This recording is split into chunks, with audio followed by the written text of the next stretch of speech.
sözlerle teselli etmenin ne faydası var? Teselli etmenin ne faydası var?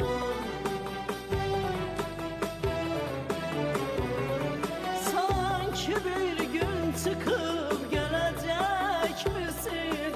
Sensiz ne haldeyim bilecek misin? Sanki bir gün çıkıp gelecek misin? Sensiz ne haldeyim bilecek misin?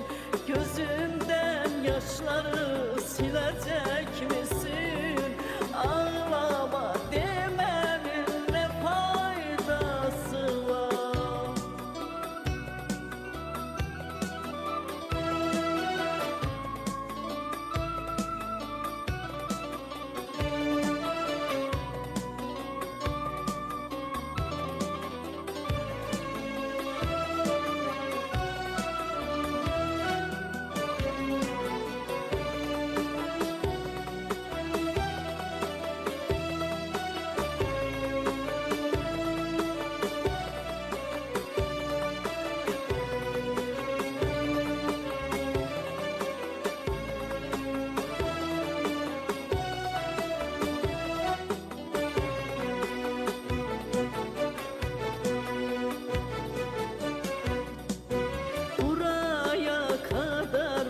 Yolumuz demek, acıyla bağlanmış sonumuz demek.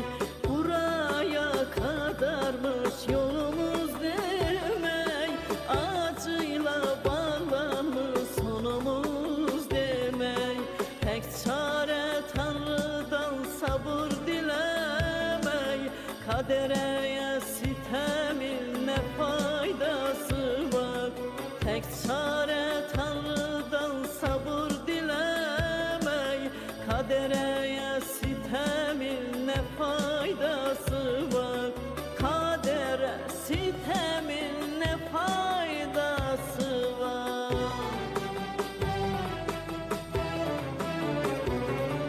Sanki bir gün çıkıp gelecek misin? Sensiz ne haldeyim bilecek misin?